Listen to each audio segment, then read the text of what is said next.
Hey guys, it's Roderick. I'm here with Dead X-Men number 4. Do not fast forward. Listen to this part. Okay, the next 4 reviews, Dead X-Men, X-Men 34, Rise of the Powers of X, and X-Men Forever are all part of the same story. So you want to start with this video first and then read the next or watch the next videos in order. I'm going to post them in the description so that way you can know which ones to watch in order so the story actually makes sense. So if you hop around and watch a different video out of sequence, you're going to kind of miss a detail that's happened because all of these next 4 issues all kind of happen at the same time or in sequence to each other. So that is a program note. So once again, I'll drop it down in the description box for all 4 of those videos. But so watch them all so you're not, so that way you don't miss a detail of what's going on, because I'm not going to go back and explain something that happened in Dead X-Men when they've kind of like breezed over it in the other issues, okay? Well, anyway, let's get started. So this is our last Dead X-Men issue, I think pretty much it is. And again, it was an enjoyable book. They wasted a lot of goodwill with this team because we really didn't see a whole lot. And it was a very circuitous way for them to get to an end result of what they were really trying to accomplish, right? So in the end, I can't be mad at it because it was a good team. It was a great concept. You know, the promos were good, you know, mutants coming out the grave. And, you know, maybe you thought they were going to be zombies. And you really find out they're time traveling to find out about Moira's past lives. And they get caught back up in another life. And then Mecha Moira shows up.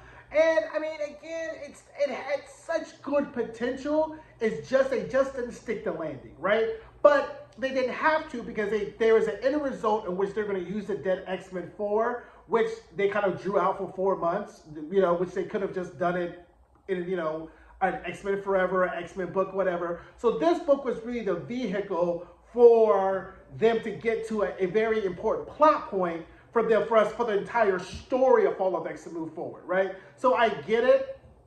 I just wish you had given us a bit more meat, a little bit more Dazzler, a little more Jubilee. We really just didn't see a whole lot of team action, and the timelines that they were in were just not that interesting and not that compelling. It didn't make the characters that interesting. I mean, you have some really great characters, and then you introduce some more X-Men from the different timeline, and I was just kind of like, eh. And then we have Mecha Moira, and you know, one Moira in one timeline is enough. Mecha Moira just was grating my nerves because it's still that same, woe is me, I want to be on the winning side, life has, you know, treated me badly, and you done had 10 motherfucking lives to get your shit right? So, anyway, let's get into it, okay? So now, Mecha Moira is finding a dead X-Men in the 5th life. This is the life where Cyclops is married to Psylocke. Again, I don't know how the fuck that happens, but whatever. So then Dazzler grabs Mecha Moira and is like, okay, Rachel, bring us back, right? So then as Rachel is snatching them all back, we see snips and pieces of all of Moira's past lives, right? Then Rachel isolates Mecha Moira, and Rachel is over Mecha Moira because she's already in her feelings because of Rise of the Powers of X number 3. She finds out that Xavier is going back in time to kill Moira. So Rachel is already at her hits, is like at her wit's end. She's still got trifling as Mother Righteous whispering to her in the corner, being like, let me out, let me out. And so she's like, look, I don't care that much about you if he kills you or he doesn't kill you, but I can't have this entire world, this entire existence kind of wiped away, right? So anyway, they end up landing. So Rachel sends them back to Moira Life Engine 2.A, which is where she originally comes from. So then they start fighting again, and then Mecha Moira like strikes Dazzler in the back, and we think that Dazzler is dead because she's trying to protect Prodigy. And now we still have Stellar Orbis, the other Sinister clone, the other Nathaniel Essex clone, which is in orbit, and he's like, ha, now you're back. So then he starts sucking up the Mysterium, which is in Mecha Moira's axe, and the Mcron crystal, which is still lodged in Prodigy's chest. So then they all go up, and now that the Mysterium has gone from Mecha Moira's axe, she can slice and dice her way back through past lives, so she's hella pissed, right? So then they all do the X-Men jump Mecha Moira situation because they're all really pissed because they're thinking Dazzler is dead. So then finally Dazzler pops back up and delivers a kill blow, so we think, to Mecha Moira, and we're like, okay, cool. Now, Stellar Orbis rips the Mcron crystal from Prodigy's chest, and then the Mcron crystal whispers to Prodigy, every fragment of the M'Kraan crystal is a totality of the M'Kraan crystal.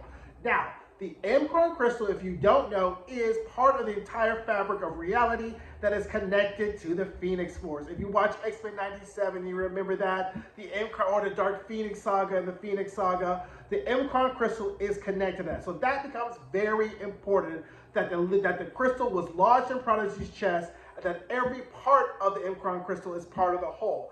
And Prodigy's like, okay, cool. So now Stellar Orbis gets to get his wonk wonk moment, because then he tries to ascend to Dominion, and he's like, fuck, there's already Dominion. Yeah, none of y'all are supposed to turn into minions. None of y'all are going to be Dominions. All you're doing is like raising up information, right? So then finally, the Starjammers come in with like Sunspot and Juggernaut and all those people. Mecha Moira is still trying to fight and scrap, and they're like, you know what, we'll take care of this. Juggernaut jumps out the plane and squashes Mecha Moira. Mecha Moira is dead, right? Now, the dead X-Men now arrive back in the White Hot Room, and then Rachel now tells them that Xavier tricked them, that he's going to get ready to go kill Moira, right? So this is kind of happening at the same time as Rise of the Powers of X #3. So they're like, oh my God, he can't wipe out existence. We're going to wipe out everything. We need to go stop him, right? So then Prodigy tells Rachel about the encounter with the M'Kraan crystal. And then she's like, wait a minute.